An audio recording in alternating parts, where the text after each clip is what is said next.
This is the You, Me, and BTC podcast. Cryptocurrency decrypted. Welcome to episode 100.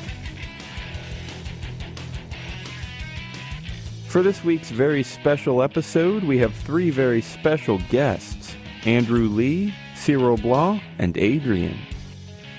All of them are fans of the show, and they'll join us to share some thoughts about You, Me, and BTC, and about Bitcoin in general.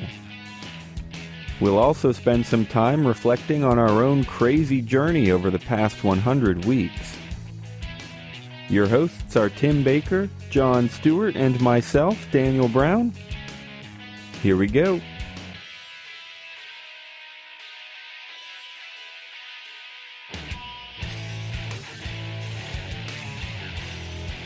Ladies and gentlemen, episode 100, triple digits. What the heck happened to us? How's it going? Thanks for being here for this gigantic landmark. I am Daniel Brown, and I'm here with Tim Baker and John Stuart. Yeah, what do you guys think? A landmark, right? I mean, is it real? Well, yeah, it's real, but a podcast is one of those things you don't really need any kind of feedback to put out. You can kind of just keep on putting it out. It's just up to how much money you want to waste on it. We could just do a 5-minute podcast 10 times a day, and nobody would listen to it, but we'd get to 100 real quick. So that's how good we are. So yeah, let's see. This will be going out on Thanksgiving Day. I guess that's November the 26th, and we're recording on the 25th, so it'll go out tomorrow. Happy Thanksgiving, everyone. Last year for episode 50, I think 50 went out on Christmas Day, maybe 52, but anyway, happy Thanksgiving. What are we thankful for? I'm thankful for our fans. Are you guys thankful for anything?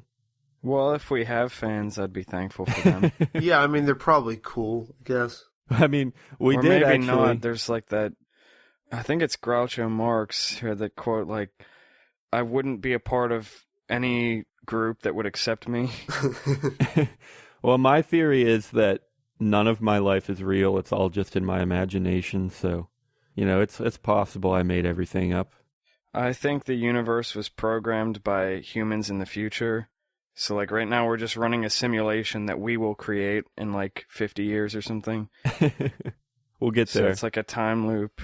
I'm cool with that, as long as my ego is stroked occasionally.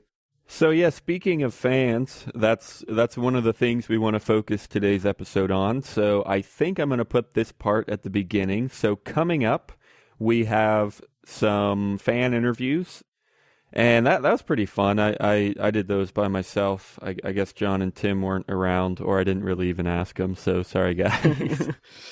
Yeah, I probably could have done the last one you just did, but at least one of the other ones I know I couldn't have done, so. But yeah, they were pretty fun, and honestly, I got to learn a lot. I liked meeting, a couple of them we knew, but one of them was somebody that I hadn't met until they asked I'd love to join you for episode 100.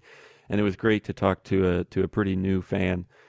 Another thing for Thanksgiving and for Black Friday, I guess, is we're ad-free today, coming to you with no commercials, commercial-free, brought to you by McDonald's. No, I'm kidding.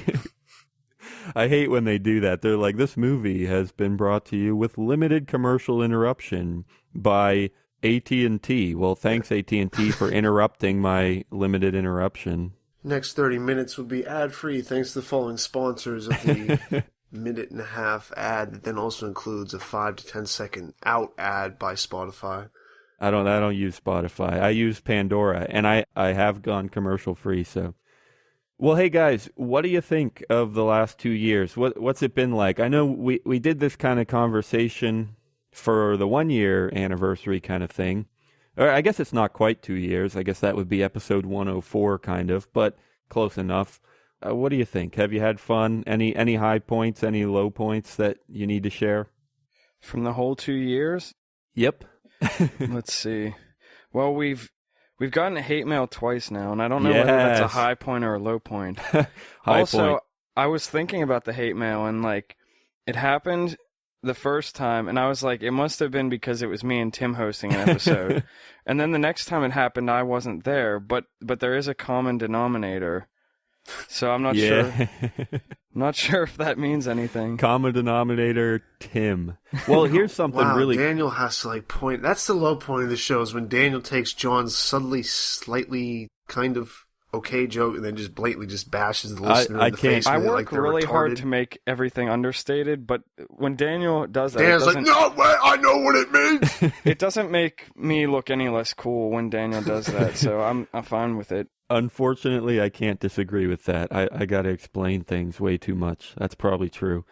No, one of the cool things about the second hate mail is that I didn't even have to respond. There was another user on YouTube who responded to that comment and was like, shut up, man. They're just casual and conversational, so chill out. And I'm like, yes, this is what we need. The problem is, Daniel, is you're taking a YouTube comment and then now defending it, which is kind of putting you down a little bit. Well, yeah, you told me about the guy who defended us, though, and that's definitely cool.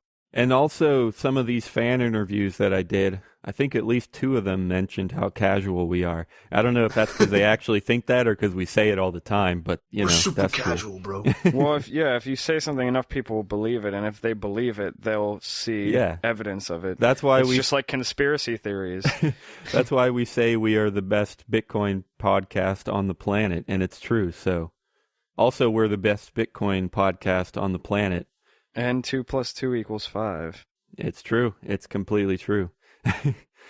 You know what? For me, one of the highest points, not really a point, but favorite things about all this has been meeting people, awesome people in the Bitcoin space. I mean, interviews come and go depending on how easy it is to schedule and how busy we are. But when we get a string of interviews with CEOs and founders and Andreas Antonopoulos and whoever, those are some of my favorite things about this is getting to talk to them and work with them. I love that. And I guess for low points, I would just say, spending time with Tim. It does kind of suck, but it's kind of nice whenever you're trying to go about your day and Daniel's bothering you the entire way. Just, hey, when do you come back? When do you come? Don't pay attention while you're driving. Can you record now? What about now? Can you record now? Now can you record? No. I mean, I will say, Tim, I have to repeat those questions because your responses just make no fucking sense. Sometimes I just don't respond. Yeah. Well, I mean, I do that too. So okay, here's something I got to ask too, because I asked a couple of the fans this about Bitcoin, and I guess I want to ask you this about the show. We've done 100 crazy weeks on this. I can't believe it, but we have. What do you guys think about the next 100 weeks on the show or in Bitcoin in general? But is it going to go crazy? Is it going to fall apart? Is it going to get boring? Is it going to change? I don't know. Any thoughts at all? I think you're going to move out and get a better job, and then you're going to develop a serious Adderall addiction because you're going to be working your ass off. And then slowly Daniel's just going to turn to harder and harder things like meth, and then he's going to start to... Yeah. Yeah, I guess I can share that. I have officially accepted a position as a web developer, which I anticipate will be pretty fun, but I'm also moving across the country and I'm going to be pretty darn lonely. So, yeah, I don't know. Maybe I will turn to Adderall. I don't know if Adderall keeps you from being lonely, but it's worth a try, I guess. No, the whiskey's for that. Okay. What about you, John? Next 100 weeks? Oh, man. Well, I will be married within the next 100 weeks. Holy crap. There's so much stuff happening. I know. It's like we're real people now. It's hard to believe. Dang. I'm scared to be a real person. I just want to hide in the internet and pretend like I have thousands of fans, like I'm already doing. So yeah, this is true. But yeah, I mean that, and hopefully I will have a job too.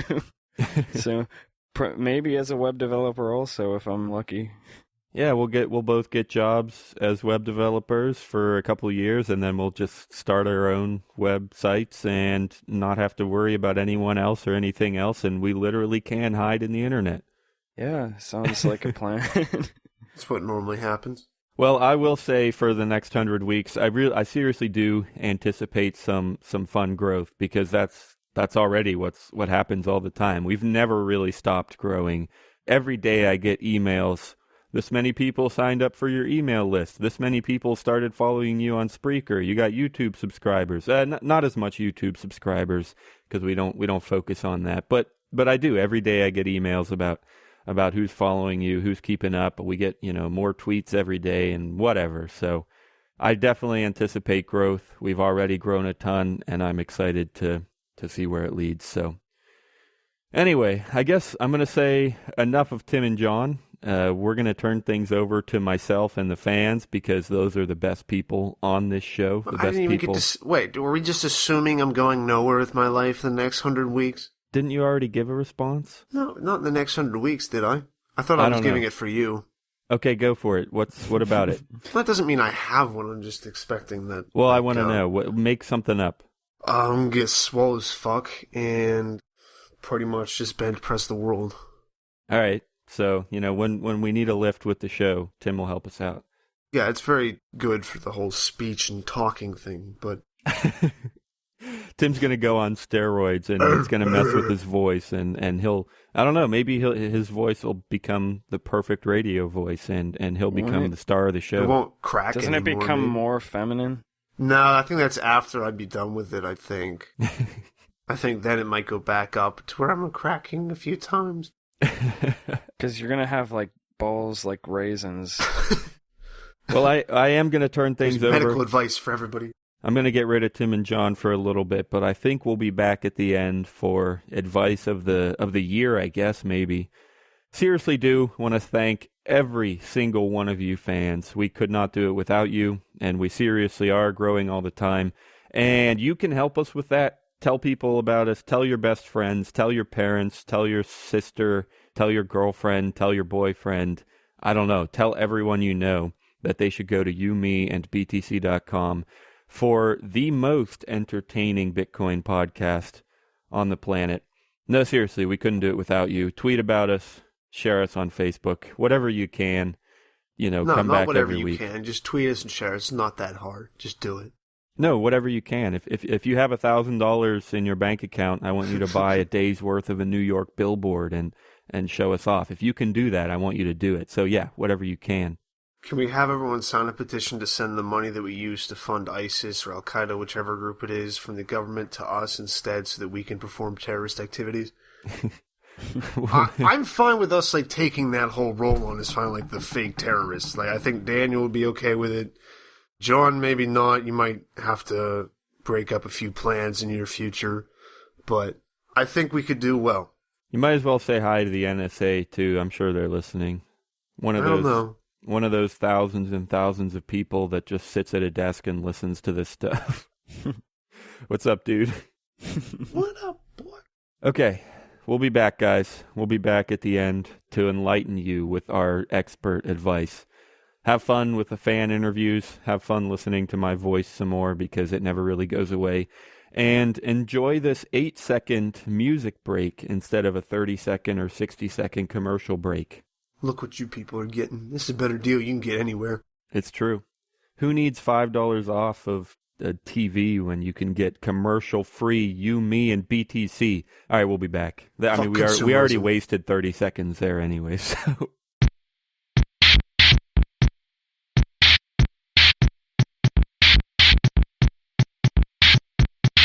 Hey everybody, welcome to a special interview for episode 100. We've decided to have some fun and have some fans on the show for a few quick minutes. So I am here with Andrew Lee from Purse.io. He was actually a guest on the show way back in episode 18. I just was listening to a little bit of that to kind of refresh my memory. How's it going, Andrew Lee? Hi, thanks for having me on, Daniel. Honored to be a part of episode 100. Yeah, no, I'm super glad to have you. And yeah, like I said, all the way back in episode 18, we go way back. And honestly, actually, we were using Purse.io. I think I beta tested it before we even started the show. I could be a little off. Yeah, on the yeah, dates, but you guys are actually user 50 something, out of over 65,000 now. So you guys are dang. super early into using your service too. So thank you That's so much. awesome. No, no, I'm glad to be a part of Purse too. It's been a great service. Used it several times. All three of us have, I think. So, well, actually, I want to ask what you think about the show a little bit. But yeah, I'll actually let you start there. For anyone that doesn't know, can we get like a 30-second overview of Purse and what you do there and anything you want to share about that? Yeah, so Purse is a Bitcoin marketplace. We're in fact the largest consumer Bitcoin marketplace, and we do a few things differently. So we provide huge value to consumers to spend Bitcoin, which is often missing in this industry. It's basically the best deals on the internet. And we also leverage Bitcoin technology to do transactions that you normally couldn't. So on Purse, we escrow every transaction, ensuring that your items get delivered if you pay for it. And we have many more new products and offerings that will expand our marketplace to be much bigger than it is today. Yeah, like I said, been using it for a long time and I love it. We've been plugging this for a few episodes now, so I might as well get it in here. We do have a little affiliate thing, so if anybody uses the code YMB at purse.io, if you spend $50, you'll get 10 millibits back, which is pretty cool. So if you're up for that, go check it out, purse.io. The code is YMB for us. So yeah, let's dive into, I guess, your fandom or something. I'm sure, I don't expect that you've listened to every single episode, but I think you've listened to a few, and I'm glad that you have. And so I guess I'll ask, what do you think about the show? What do you think about where it's been? Any favorite parts? Any least favorite parts? Anything that desperately needs to be fixed?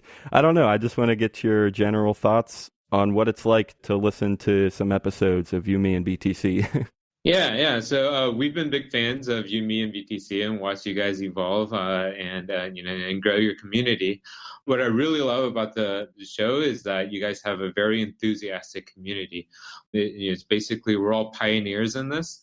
And you guys discuss the implications of cryptocurrencies and liberty topics, but more importantly, you guys use Bitcoin yourselves, and I think that's a huge part of driving a community, right? Is engaging in transactions and things like that. So I'm very excited to have been part of the show for a while. Yeah, it has been tons of fun, and the community has absolutely been a big part of it. I mean, since before we ever started the show, we try to be casual and conversational, and that has really allowed for just some really low key interaction with the community. And we've had random fans from BitcoinTalk.org. We did a show where we recorded with them. It's been really easy to just get interviews with anyone, people like you, or people who are working on smaller projects, and that's it. We've been all over the community. So you're right, that has been tons of fun. So let me see, what do you think about, I mean, we've done 100 episodes, and I hope we'll do 100 more. It's going to be an interesting journey, and honestly, I have no clue where it could go or what we might end up focusing on. I mean, I'm not sure anybody knows. It's Bitcoin. Of course it's going to have a crazy future because it's always been crazy. So let me ask what you think about that. Are there any particulars that come to mind when you think about the future of Bitcoin? Anything crazy that you think should happen, that you think won't happen? Anything that a lot of people are talking about? I don't know. Just what do you think about the next 100 or so weeks in Bitcoin? Yeah. So, I'm naturally optimistic in most cases of Bitcoin, but I think the biggest risk to Bitcoin not succeeding won't be a discussion about, won't be a technical challenge, because I think we have some of the smartest people working on it. But, some of the biggest risks to Bitcoin is the adoption aspect.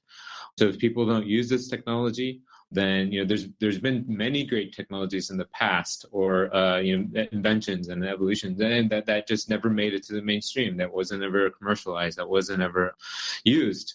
And Bitcoin has this risk of being one of those. And so the way to solve that kind of problem is to build solutions for Bitcoin that make sense to just regular consumers. So people that don't have a natural libertarian bias or some kind of perspective from a technology as a technology, but we need mainstream use cases that get everybody excited about using Bitcoin. So in essence, we need to do better than what banks deliver. Bitcoin as a payment mechanism, as a commercial tool. And it also needs to do better than what tech companies are building on top of these banking platforms, including PayPal and Facebook. So some of the challenges that we're working on at Purse is to use Bitcoin in a way that provides much better value to end users and gets mainstream users excited about it. I absolutely agree with that. And that's definitely a big part in the U.S. because, I mean, adoption is and showing people why it's better because, there's tons of countries out there where things are falling apart and people have terrible banking services, and if they can get access to Bitcoin, they'll probably use it, I guess. But in the U.S., I mean, absolutely, we have our issues, and of course, there are things that are kind of falling apart. But in the U.S., there's a lot more people who are going to be like, well, why do I need Bitcoin? I'm okay with my dollars and whatever. And I think you're right. We have to show them why it's better. And definitely Purse is doing that with 20% off Amazon. I mean, that's completely unprecedented, and you're giving people the reason to jump on board here. So I think that's great.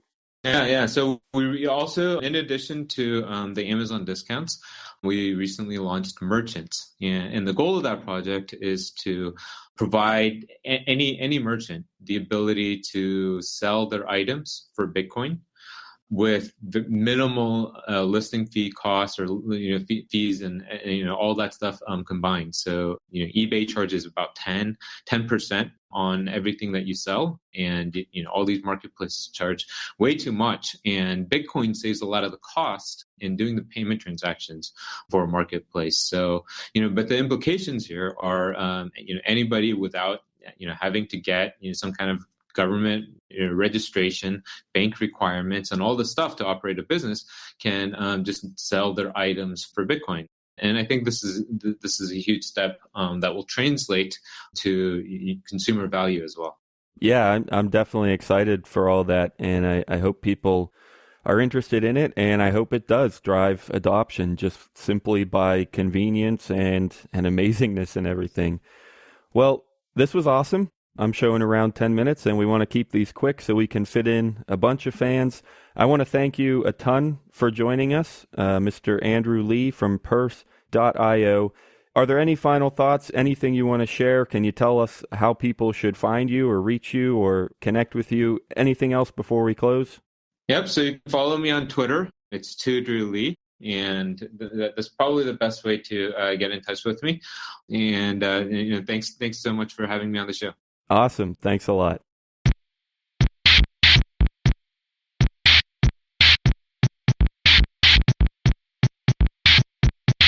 Well, it might be welcome back, or it might be welcome to you, me, and BTC, because I'm not really sure what order I'm going to put all these segments in. But thank you for being here, everybody. I have another special guest with us.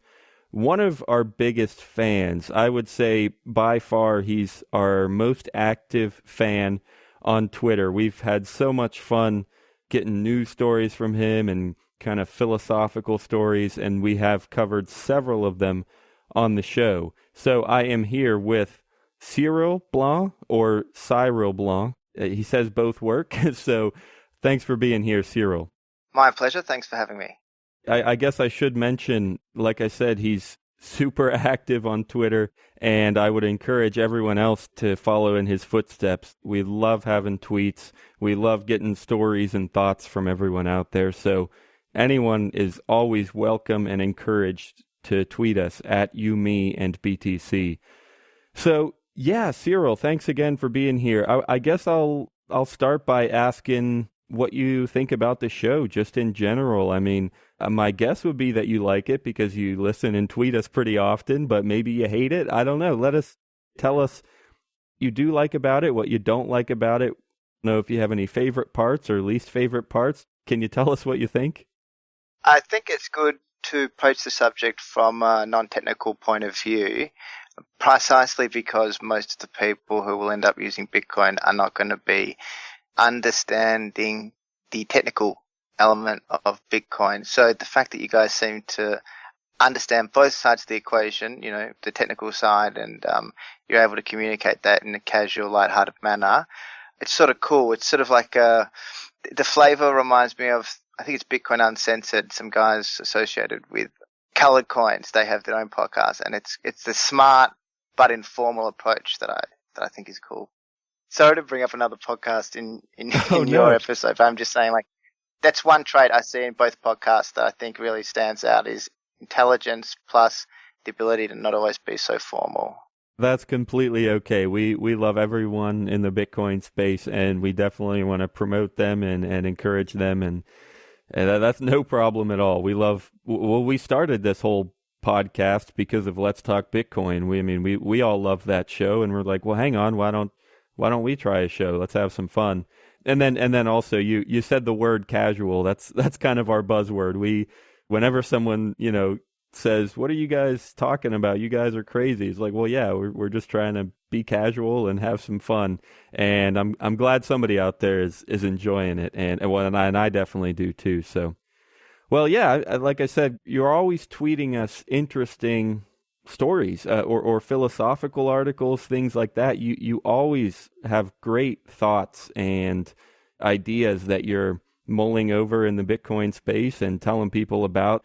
And that also gives us the opportunity to talk about some of that now, because, I mean, you told me before we started that you have some interesting thoughts on public property and private property and where laws come out of that. And I am super interested to hear about that. So can you just go for it and tell me what you're thinking? Sure. Well, I guess I'll just invite people to prove to me why I'm wrong in this subject by asking anybody to update us on contemporary or present example of public property that doesn't involve limiting the phrase public property to a particular ethnicity, religion, or other type of people. In other words, a sort of public property that is owned by all humans on Earth, because to my mind it's not possible to have a truly reasonable interpretation of the phrase public property if it does exclude certain people.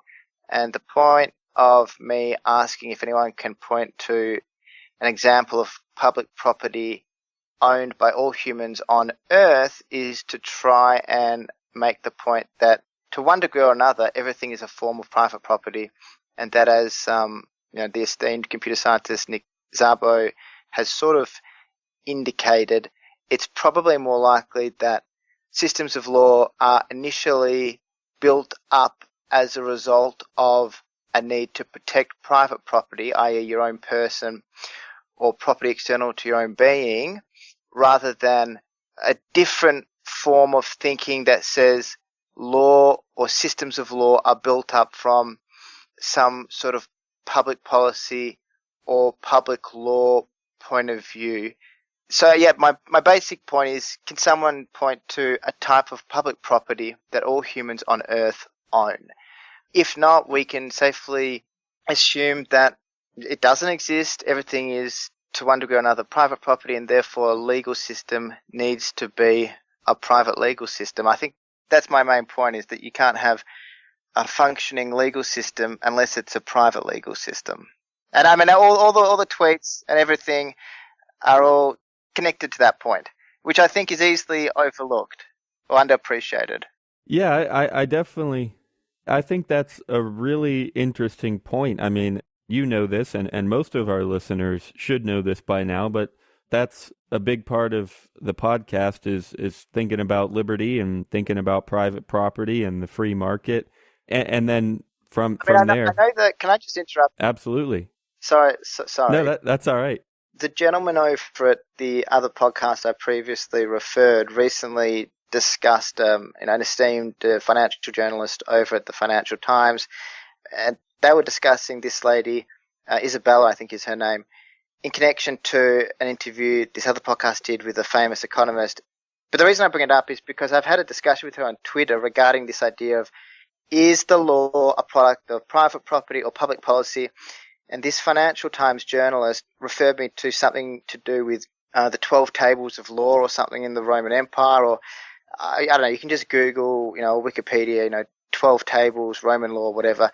And the point is that this ultimately boils down to a debate between, do you prefer common law, which is based on the English system that we've got in the UK and in Hong Kong, and that places a heavy emphasis on respect for private property, or do you prefer a more Roman type of legal system or Napoleon type of legal order that is based on legislation or edicts provided by government? And obviously the former is what I think is preferable for society in the long run, and it stands to reason that Bitcoin isn't used because of any sort of edict.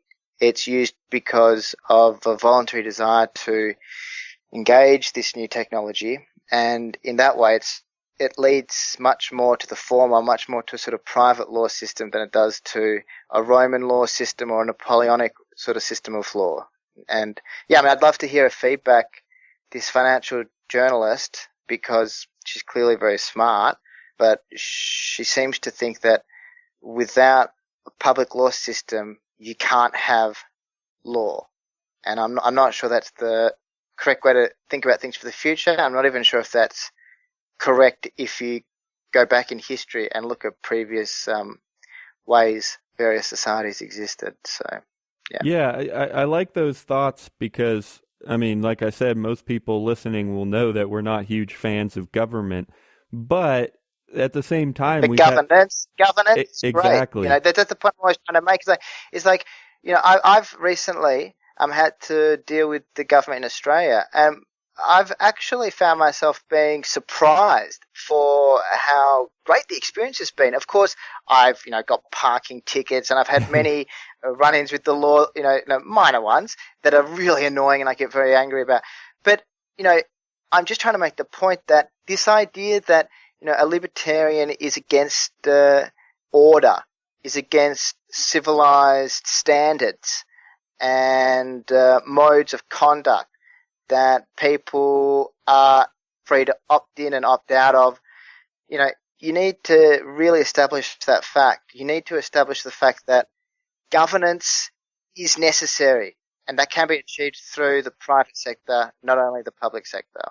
Right. That's exactly where I was going. We've had conversations about, well, yeah, we don't like government, but that doesn't mean we want just chaos and the stereotypical anarchy. So, well, I want to ask one more thing about this before we finish up.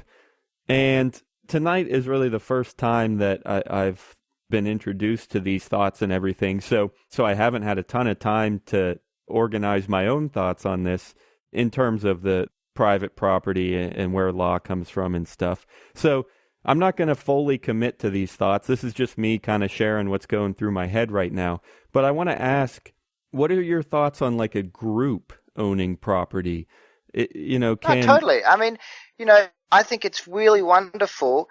A lot of the younger people today are going to be buying, say, a single home with their friends. Of course, great. But the point is that, in the same way that we want governance without government, you can have shared property or common property without public property. And what I mean by that is, if you and I and your esteemed colleagues on this podcast decide to, for some stupid reason, sell some Bitcoin and buy a property instead of just saving the Bitcoin that we already own, that's fine. And that's a great example of communal property or shared property, or maybe if it's done on a wide enough scale, public property. There's no reason why, 10 households in the street that you live on can't get together and decide that, hey, we're going to pool all our money together, we're going to buy this derelict block down the end of our street, demolish it, and then create a park. Of course, I mean, that's beautiful. That's the beautiful side of private property that people overlook, is it's not some nefarious, totally self-interested way of looking at the world. I mean, it's a beautiful example for a group of neighbours to get together, voluntarily draft a contract, and in doing so, use that contract to buy a vacant plot of land at the end of their street, and then all share the resources according to the contract required to maintain that new park. And then, when the time comes, hopefully, have a system in place so that shared park, that public space, that shared space produced through a private mechanism of a voluntary contract all parties assented to, can then be passed down to future generations. And I forgot the name of it, but there is a truly, truly beautiful example of this with a gentleman in America who's financed what I want to describe as a sort of retreat for poor people or homeless people. And this is the cutting edge of philanthropy. We've got individuals that can buy unused plots of land for the sake of letting homeless people use the land in whatever way the owner of the land and the people who are in a unfortunate situation deem appropriate. So I'm totally in favour of group buying and shared spaces and public spaces, and I'm totally in favour of that. In fact, I think the world would be horrible without it. The best thing in my city, even though it's created by the government, is a beautiful park we've got called the Botanical Gardens. Now, I don't like the way it was arrived at. Some people just stole land and then planted a nice garden. But, I wouldn't want to, fence that off, limit that to only, that's not the purpose of embracing private property. The purpose of embracing private property is to recognize that for a commercial arrangement to be legitimate, I mean, it has to have been arrived at voluntarily. I can't just force you to buy my car. Yeah. Yeah, no, I like all of that. And we've actually, I don't recall having this conversation on the air, but myself and John Stuart, we recently were chatting about national parks, and it's kind of the same thing. Of course, we don't like how they got there, and we don't, and even still, they're heavily supported by the state. But we hope that if someday, well, of course, I mean, but America has got, I think it's called Yellowstone National Park. I mean, is that the name of it? That's correct. Yep. Yeah, and this is a world wonder. It's so. And I've even purchased DVDs about it just to watch, the BBC did a thing on all the different seasons that go through Yellowstone Park. And, it's fantastic, and this assertion that because you're in favour of private property, you want to turn the world into a concrete car park with no shared spaces is just not true. Absolutely. Yeah, that's exactly what we were thinking, is like, well, we hope that, even if government was turned off tomorrow, we hope there would still be people out there who say, this is a beautiful space. Let's preserve it. Let's see if anybody will help us out and put some money into it and keep it a beautiful space. And it is a beautiful space. I've been there. Can I just add one final point? Absolutely. There's this huge divide we're constantly told between the richest people on earth and the poorest people on earth. But no rich person wants to live in squalor. No rich person wants to live in an environment that's not secure and safe and good for their own children to live in. And the point I'm trying to make in saying that is that, say you are the richest person on earth. You have a personal self-interest in making sure the areas surrounding you, as much as you can, are secure, safe, happy, peaceful, nice areas. No one has an interest. This is the point people overlook. No one has an interest, in insecurity. And I think that, it's important to acknowledge that some of America's greatest unis, probably still the best unis on earth, I think they were provided by money that was given voluntarily. And I suspect and I hope that, a consequence of the excesses from the financial sector we've seen in years past will in time, one silver lining to that unfortunate scenario will in time be that you have a lot of people who have too much money, not so much money they don't know what to do with it, and they're going to whatever for the sake of improving their image or for the sake of impressing their friends or just because they have a personal interest in it, they're going to be, buying parks and creating new universities and doing these sort of wonderful things that the people who are less rich can also enjoy. So leave on a positive note rather than a negative note if possible. Yeah, well, hey, Cyril, this was so much fun. I'm glad we could take some of these thoughts and get them on the air.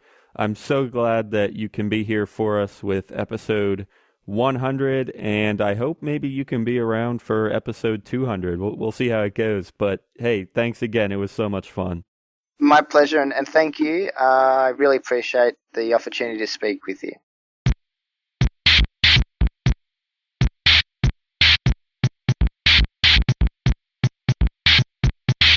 I am here with another awesome fan. So glad we got to reach out and have some new voices on the show and people who have been listening for a little bit at least. This is Adrian. Thanks for joining us. Hello.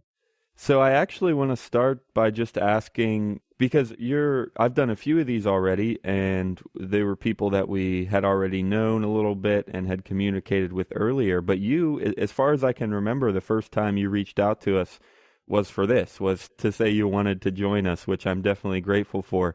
But since I don't know much about you, can you tell me about yourself and how you found the show?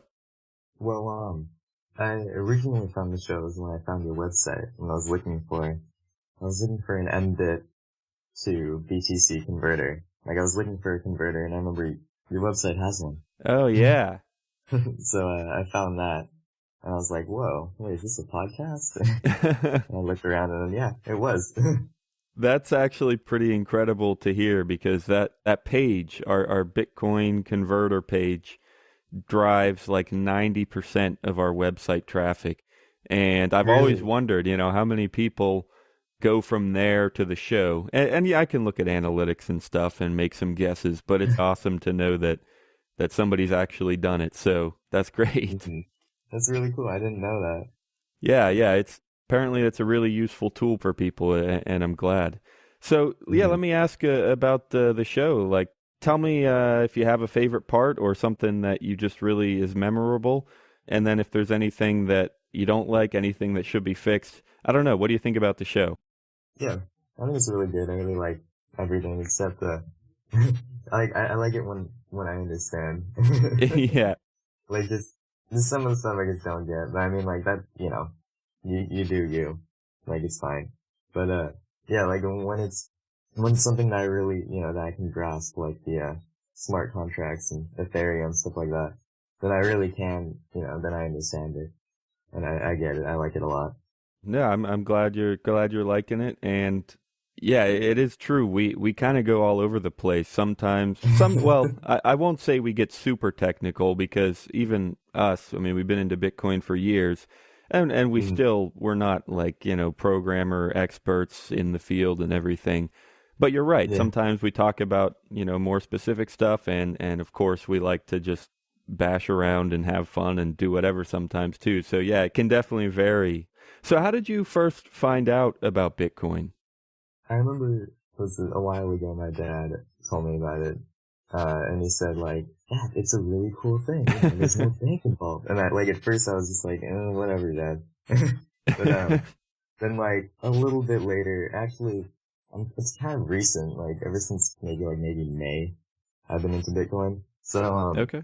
Like, recently I was just, like, you know what, maybe I will look at it. And I did. And I fell in love. I thought it was really, really cool. Yeah, that's great. It's funny, I would imagine the majority of the time, it's younger people telling their parents about Bitcoin, and their parents are like, yeah, whatever, this newfangled stuff. But yeah. That's cool that it happened the other way around. Do you know why your dad was interested in it? Is he in the tech side, in the finance side? Any idea? No, he's an artist. So, okay. I don't know, I guess his art friends have been accepting Bitcoin. Sounds like it. So, I'm assuming that, like, he heard about it, he probably got into it a little bit. That's honestly even more interesting, because I don't know if you've heard it, but we do have the show Bitcoin in the Arts, and John Yeah, John covers, I think his latest episode was like about an article that was saying that not that there are no art people into Bitcoin, but that in a certain group there was no one. They went to some fine art thing, and no one there was really interested in Bitcoin. And of course, we kind of disagree. So that's awesome. Well, let's see. So this is our episode 100. It's been a crazy 100 weeks, a crazy 2 years, and I want to know. Absolutely. Yeah, definitely. I want to know if you have any thoughts about the next 100 weeks in Bitcoin. Anything that you think is going to be especially important? Anything that is just going to take off or fall apart? Any thoughts? Wow. I think in the future that the price won't stay at 250. That's my guess. My guess is probably it'll probably sit around the 500 range. That's my guess. That'll still make several people pretty happy at $500, I think. Have you, I know you said you're a pretty recent Bitcoiner, I guess. Mm-hmm. Have you bought some at these prices, or are you hoping for another $2 or $30 opportunity at some point? Actually, no, I have not bought any. But I've gotten it like a little tiny bit from faucets and stuff. Like, oh, yeah. I binged faucets a couple times. Got like $3. And I mean, like, I'm happy I have something.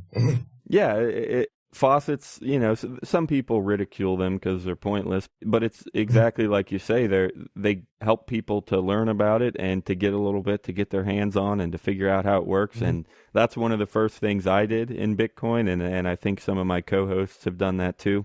I mean, it's not a ton, but it's really cool and interesting, and it's a good learning experience. So, well, hey, do you have a change tip? Do you know what change tip is, and have you tried it? No, I know what it is, but no, I don't have anything. Okay, well, I'm going to send you a tweet with, I don't know, probably like $5 worth of Bitcoin to add to your faucet stash, and it'll go through change tip, and I think they'll send you a link, and you can figure out how to redeem it, but I'll send that here shortly. All right, sweet. Thanks, man.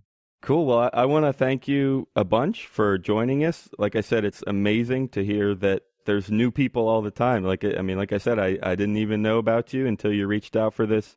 So thanks a ton for joining us, and definitely best of luck learning about Bitcoin. Thank you.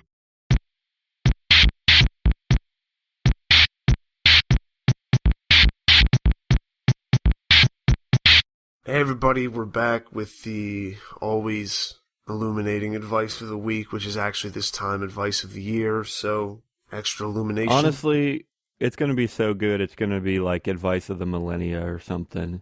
We're about to knock your socks off. I hate that phrase. I don't know why, but yeah. Because you don't wear socks. John's got me there. I was just trying to keep it rolling with the funnies. Oh, he's keeping it rolling. Keeping the funnies coming. I'm gonna go first. I might have more that I think of, but one of the first things that I thought of, which is relatively serious compared to some of our advice, but I definitely want to say stick with good things like this. Like we've been saying, it's 100 episodes. It's crazy. Never thought it could happen, but we stuck with it, and we definitely enjoyed it, and it's become something pretty darn awesome. So if I had to give you some relatively serious advice, I'd say, if you got something great, go for it, stick with it. And now I sound like a Disney. No, not really Disney, but like some pop star, giving their acceptance speech for some award. Follow your dreams. You can do it. Have fun and stick with it. But no, really, it works. Yeah.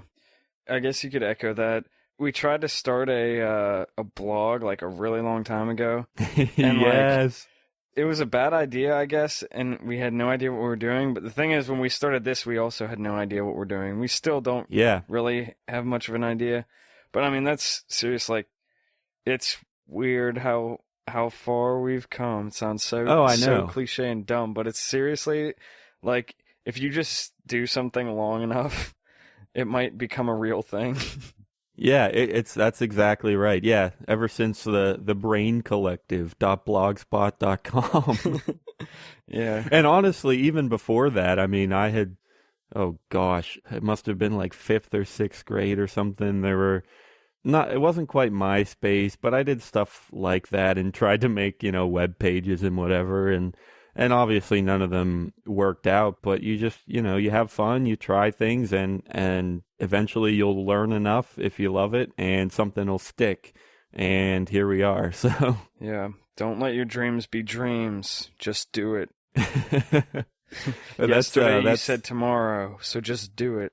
Is that Shia LaBeouf? Yeah. Shia LaBeouf. Yeah. I said it with much more enthusiasm than he did, though. Yeah, look where he's gone with his life. I mean, you can be him if you try hard enough. With a man bun and watching yourself on the TV. I don't know if anyone can ever be him. Except for him. I don't even know if he can be him. My advice, though, for real, don't take anyone else's advice, because they don't know you. They don't know you. They don't know you. They don't know your situation that you be in. So never listen to anyone's advice ever. They probably have nothing valuable to give to you. They don't know you, and they're probably stupid anyways. And there's no way that anyone could have any more knowledge on a subject than you. So it's just worthless. Is that like one of those paradoxes that you could use to argue that truth is a real thing? Because if you argue that you should never take someone's advice, then paradoxically, you either take that advice or you don't. One of those two things has to be true. So well, yeah, it's like saying I never tell the truth. yeah. Or there is no such thing as truth. Well, is that true? Yeah. Yeah, so don't listen to me. Don't follow your dreams. Don't take my advice. Don't stick with anything. Just do whatever you want. Or actually, don't do that either, because I just gave you that advice. So, all right, Tim. What about you? I gotta get some enlightening advice from Tim too. Don't fucking leave money in a Bitcoin exchange or any place that you use, because it keeps on getting lost. Did that happen to you? No. It's just I can't think of anything better, and that's what keeps on happening, and people keep on complaining. And actually, they don't complain, but here, just you get it again at the end of the year, because all I've done is make fun of their advice. So here's actual advice, since I'm the only one who takes this Bitcoin podcast advice. fucking seriously. That's the one, guys. That's the one that's the advice of the millennia. It's Don't leave your money. At the end of the 2000s, someone's going to be like writing a book about the best advice of the millennia, the best authors, the best speakers. And he's going to chance upon this recording, and he's going to be like, this is the one. This is the one. It's going to be the title of my book. November 25th, 2015, when Tim Baker said, actually, it wouldn't be the 25th, except for now he knows it would be the 25th. So he's going to... Cool. I just made that real quick, because normally he would have said whenever you put this out. Honestly, by then it's going to be a Martian, like we're going to move to Mars, we're going to kill all the Martians and take their planet, and then we're going to start calling everyone born there Martians, and then, generations down the line, he's going to be thinking of the greatest advice of the millennia, and he'll be going to some library and flipping through the microfiches, and that's what he'll get, so. The microfiche? Isn't that some, not ancient, 50 or 100-year-old kind of media? I don't know. Not 100, I guess. I'm looking it up. So, yeah, it's like a microform, can be film or paper.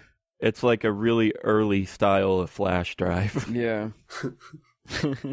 Anyway, I guess we're going to call it here for episode 100. Okay, I have a question, guys.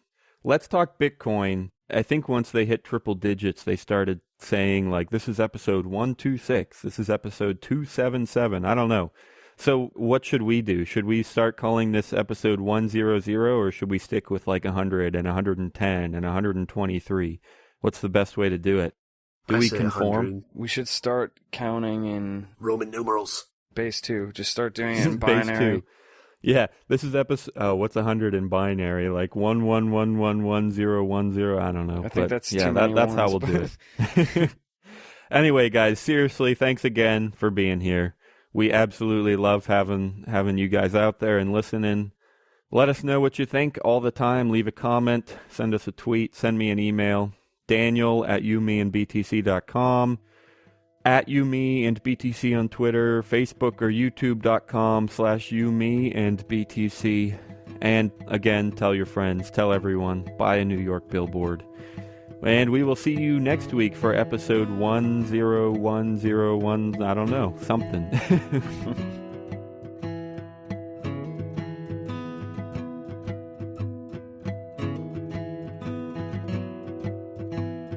Thanks for listening to episode 1100100. All of the music in today's show was from John Stuart.